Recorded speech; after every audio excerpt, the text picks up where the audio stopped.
Hello, readers! Today I am excited to introduce Mr. Christopher Lincoln, the talented author and illustrator famous for his Billy Bones series, and most recently, The Night Librarian.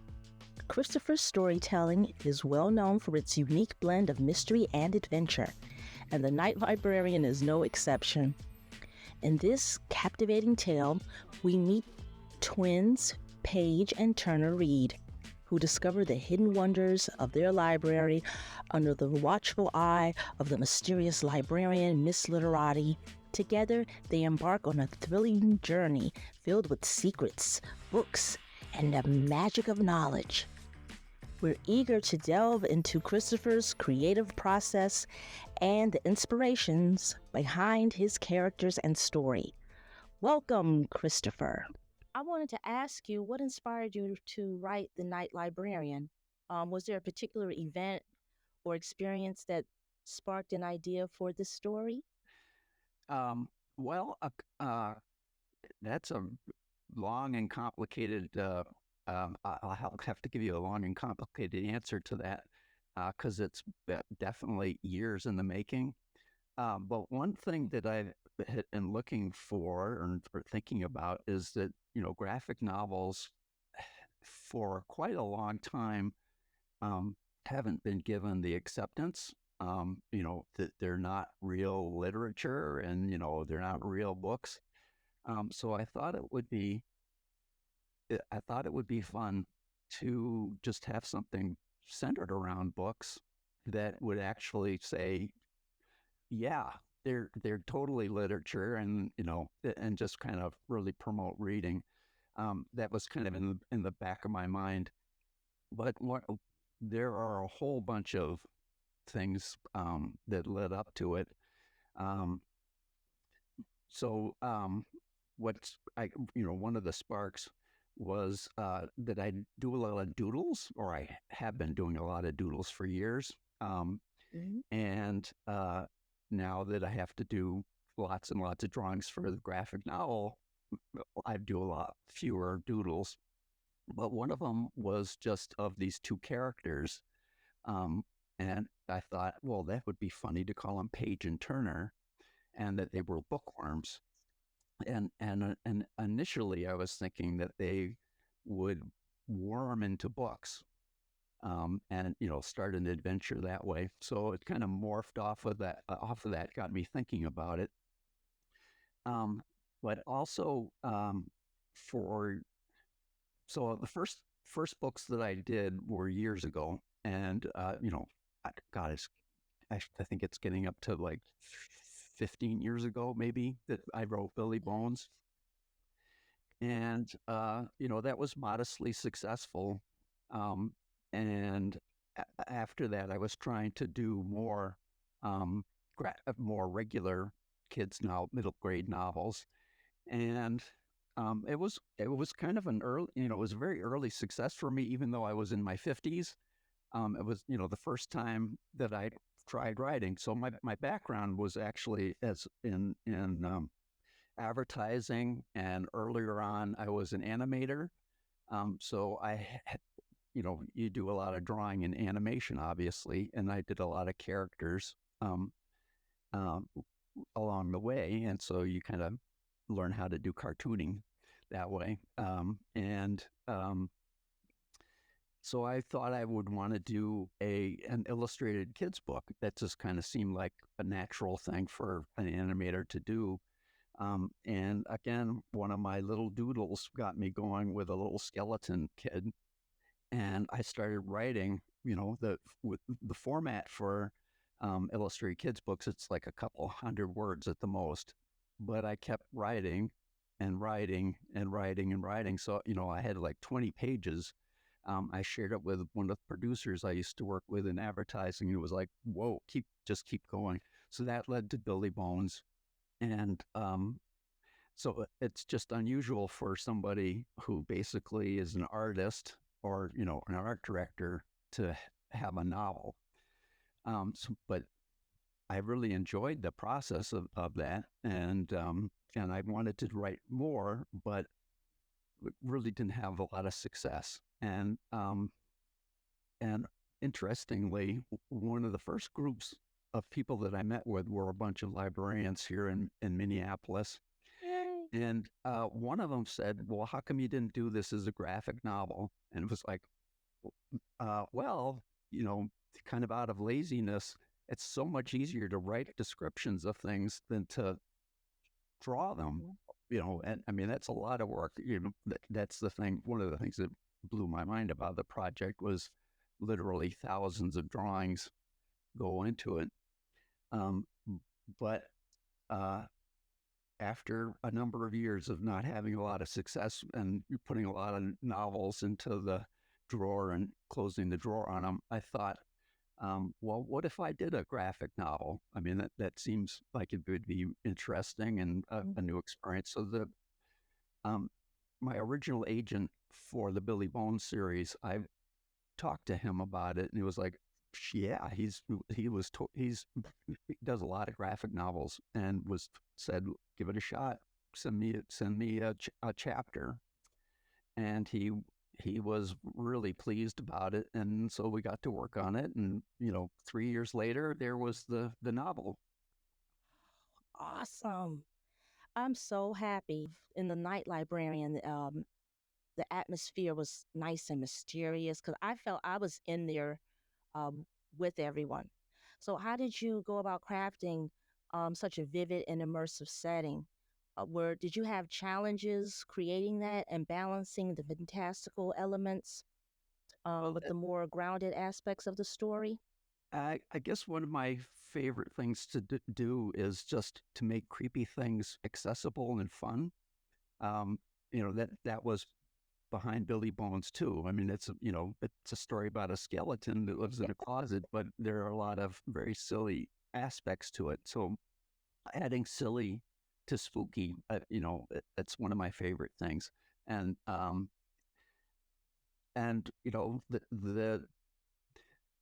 the idea of magic building in books, that's been around for a while, and but it just seemed like that it was that it's a way to kind of build up the energy. So what I was thinking about, um, so that kind of goes back to a movie that I saw a little years ago and animated, because of my background in animation. What really interested me, it was Who Framed Roger Rabbit.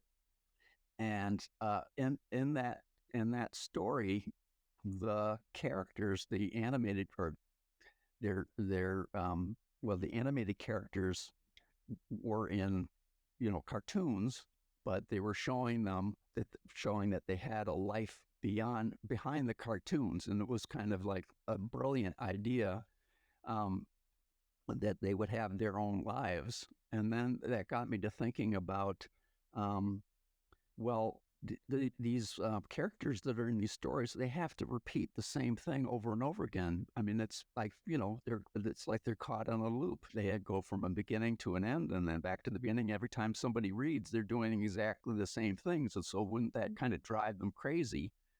And that kind of the idea of magic building in books, but the idea that the characters want out because they're kind of going crazy and they're doing the same things over and over again and would like some actual real world experience or anything outside of their book just because they're so bored and going crazy. So that built a pressure to kind of get them out of the stories.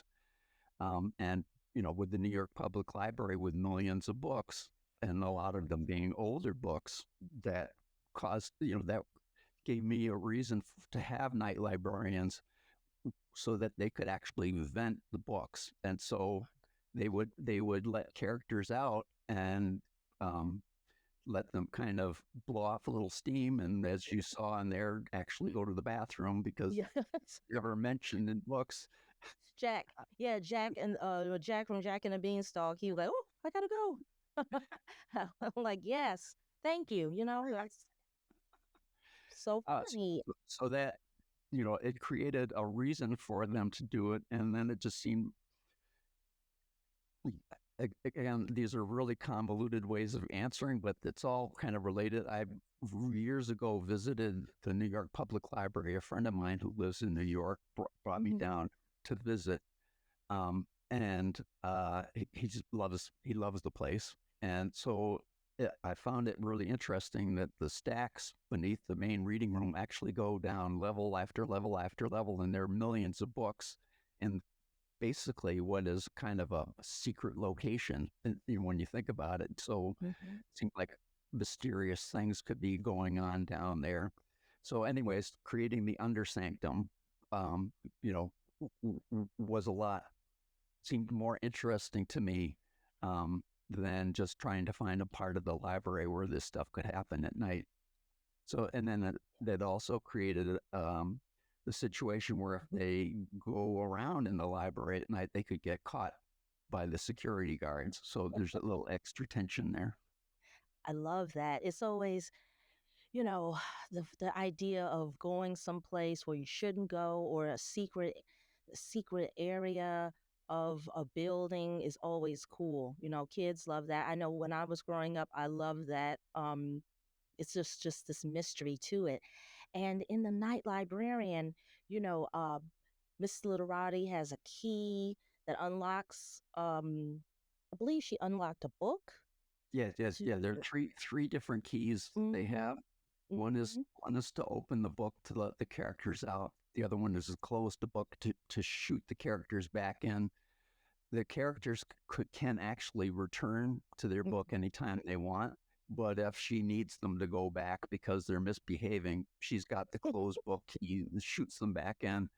And then there's the bookwormer key, which allows the kids to go into the book to actually live in the story and then get back out. And the way they get back out is that the person who brought them in actually ends up having kind of a magical keyhole on themselves. So, Mm-hmm. that way they can get out. But if they lose their keys inside the book, they're trapped forever. I mean, So, oh my goodness, I would be trapped forever because how I lose keys, if that would be me, I'll end up getting trapped forever. And I was trying to think, which book would I want to go into, but I would like to leave. But I was thinking, Charlotte's Web. oh, huh. That's one book that I would love to go in there and run around and have fun with It's one of the Wilbur. best kids' books ever written, I think. I think so too. It's just that would be fun. But I would make sure I have my keys around my neck so I wouldn't lose them. Yeah, But absolutely. but yeah. So did you do any specific research for the library themes in your book? I know you mentioned you went to the New York Public Library. Um, and were the librarians that you met, were they the inspiration Well, for this was for the story? so this was years ago, like for just a couple of years after I got out of college. Mm-hmm. So, and I live in Minnesota, so it would be hard to get to New York City to talk about the librarians. So I just kind of had to make make that stuff up. But there's definitely a lot of resources online where you can get a sense of what it feels like going through the library. And the I guess the part of the way that I've told the story was just using the details of the characters themselves.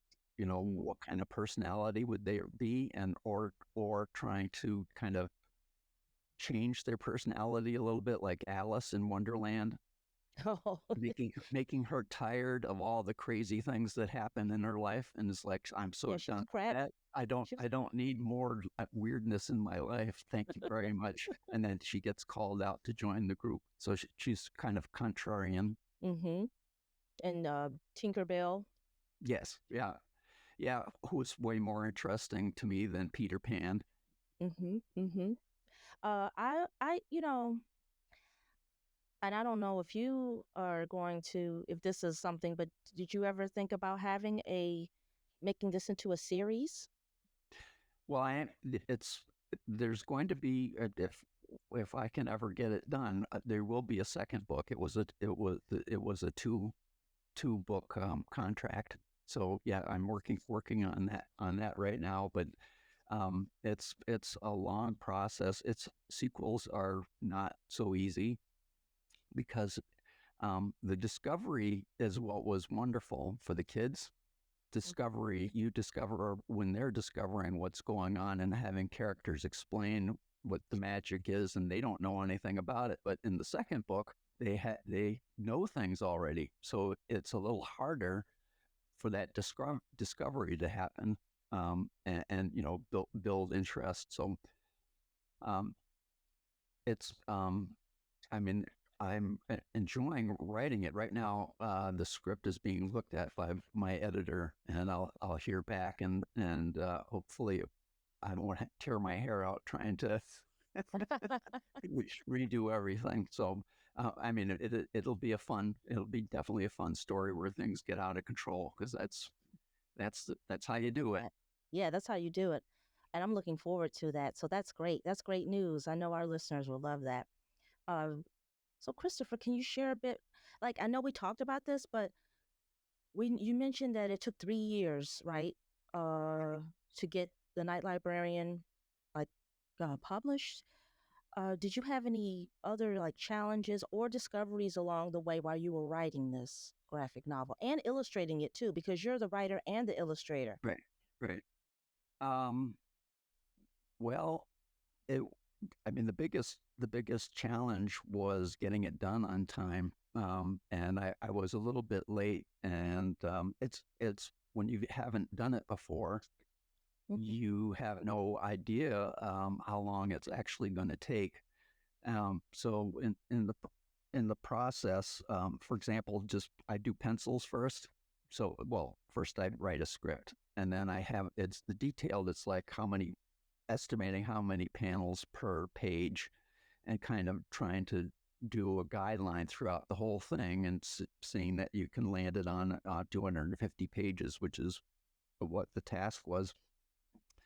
And then um, once that's approved, and usually there's some back and forth on it. And once that's done, then you dare to go in and start doing the pencils, and the pencils go pretty darn quickly. But then you have to do inking, go back and do basically, it's like a regular comic book. I mean, those are the kind of the Mhm. stages too.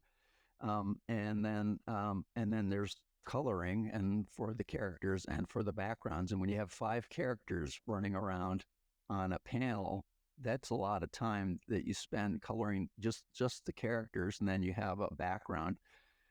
So I got pretty far behind, and I had to kind of raise my hand and said I need help. So I managed to work with a colorist who could do the I would give I did about the first third of the book, and so I knew what the colors are for the characters, and kind of modified them for the different background colors. And she took over. Bonea was her name, or is her name.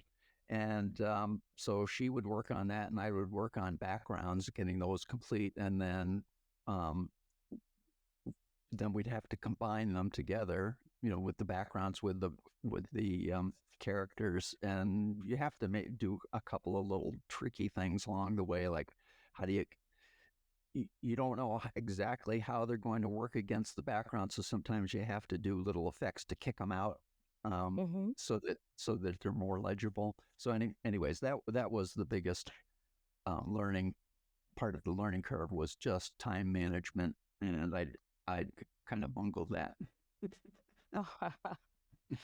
Well, I will say that I don't think you bungled anything because it's right on time. I love your illustrations. They are so much fun. I know what does that mean, right? But they're so fun to look at. They come to life. I feel like it's just it was like I am watching like a series on the page, and it's sprinkled with so much humor, and also the fact that Paige and Turner, you know, their parents are always traveling, Right. and they don't have time for them at this time. And I was thinking, like, maybe they should travel with their parents and go to different libraries and take Miss Literati's keys and try to open up some Right. books. Right. But anyway, I'm veering off. Uh, but do you, I want to know because I've been following your Instagram, and thank you for the follow. Sure. And I noticed that you have a lot of fans out there that love this book. And I want to know, what do you hope young readers take away from the Night Librarian? Is there a particular message or emotion that you might want them to experience? Because I know they're loving it, giving it the thumbs up. Well, I mean, I just w- just an adventure. I mean, the adventure, a fun adventure, is kind of like f- what I strive for. I mean, Hmm. and it doesn't go a lot above that. I mean, there's there are a lot of books that are about real, honest struggles that people are having, and you know, I want it kind of be the opposite of that. I just want it to be just a fun um, roller coaster ride, uh, and so that is what I'd like to them. You know, I really would just want people to enjoy it and not have it be too dangerous or too many bad things happening. Just kind of a chuckle at life rather than kind of the horrors that are out there. So Hmm. so there's a lot of play involved in it, and Hmm. that's what I like. But also having some important stuff behind it, like reading. I mean, like Hmm. there are a lot of wonderful stories out there that people ought to be um, enjoying along with their graphic novels, and maybe there's a way to get a toehold into those while they're at it to promote reading. And this is kind of tangential, but there. So I had to use public domain stories. You don't want the big lawsuits and everything. I mean, I was able to get permission from a couple of authors to be able to actually kind of put their books in there, uh, and it's okay to um, put contemporary books in there as long as you have designed the cover and you're not stealing anybody's art. It's okay to mention them, but it's not okay to use a character. That definitely not okay. So so some of the challenge, because the public domain, it's like stories that are 50 years old or more, not a lot of representation going on 50 years ago. So that was one of the reasons why I tried to work in these like Easter eggs to Yes. just give some representation. Because they're not in the stories themselves. It's very kind of Eurocentric Hmm. Hmm. 50 years ago. So that was a challenge, and it's fun, and it's fun to put up a few things because so many people are trying to get books banned, to Yeah. put in a couple of things like, no, I support this. Don't ban these things. I support this, and you should support it too. So that's why you see a poster every once in a while, like in the children's reading room. That's what that was about. Yes, listeners, make sure you find those Easter eggs because they're in there, and I love that. Thank you for mentioning that. That's definitely in there, and I agree. You just want to have fun, and that's what reading The Night Librarian. It is loads of fun. You are on a whirlwind, an adventure, and it's like reading. I mean, when you're reading a book, when you're promoting books and reading, you take that adventure. You go to different places, and I loved going on this ride with Paige and Turner. I want to know, do you have any advice to give aspiring writers or illustrators who want to create their own mystery and fantasy stories? Well, it's kind of we just keep at it. You can't get discouraged. If you stop, nothing's ever going to happen, right? If you throw up your hands, then you're just taking yourself out of it, So you just have to make time every day, or a couple, few hours a day, or how long you can do it per week, and get your rear end in the chair and just keep going. And I guess the other part would be it's never too late, because I'm 72, and that that's unusual, I think, for a graphic novelist. That's awesome, though. Oh, nope, it's never too late. Yep, it's never, and you're right. And thank you for mentioning that, because I think uh, we all think that everything has to be perfect. Your writing has to be perfect. Your drawings have to be perfect. You mentioned you like to doodle. Uh, that's still you having an artistic flair, and everything doesn't have to be perfect as long as you're sitting down, uh, always drawing, always reading, never giving up, having the actual goal and the dreams of doing this, and keep pursuing it. Like you mentioned, Well, you well, can't go wrong. part of it too is not getting intimidated by the process. So, like in animation, where you do a lot of drawings, you try to develop a process where you break it down. It's I mean, you're there's two.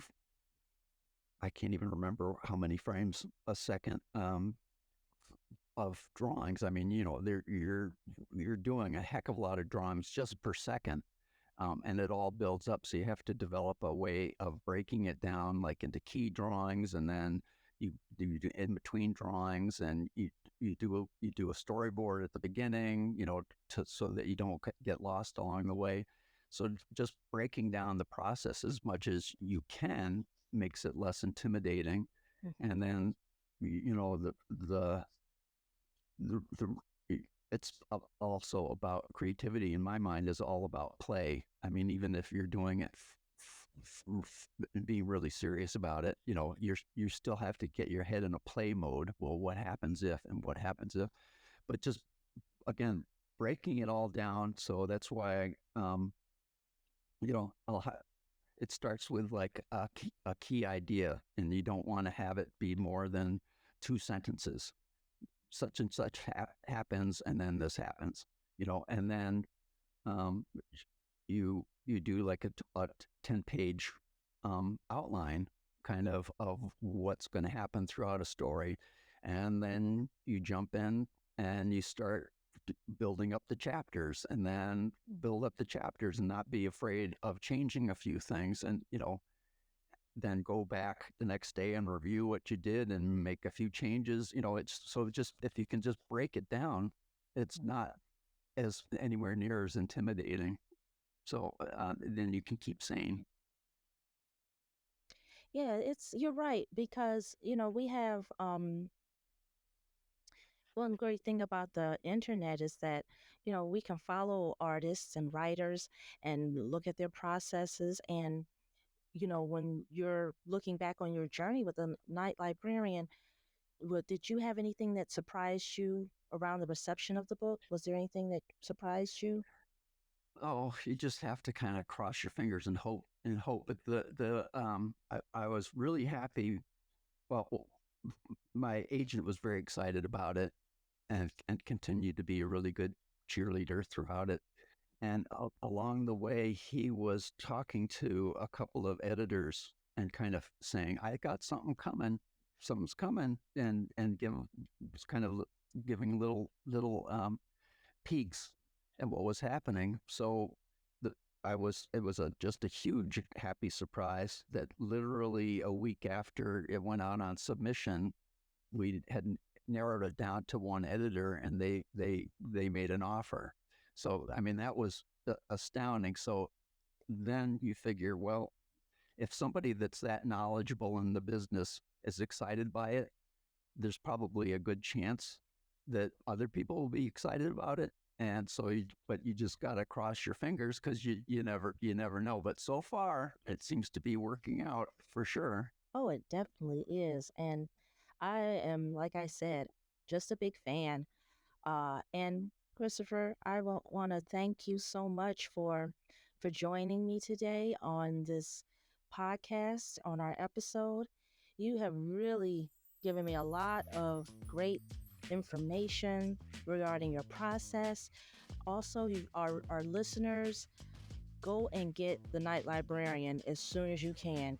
Go to your bookstore, go to your library, go on your ebook platform, whether that's Libby, one of the two, or Apple Books or something. Go and get the Night Librarian because you will not be disappointed. It is so much fun. And you also want to be ready so when book 2 comes out, you already have read it. So thank you so much, Christopher. I appreciate you being here. And thank you again. It's been a pleasure having you on Reading in the Middle. You're welcome. It was my pleasure participating. Thank you so much. You're welcome.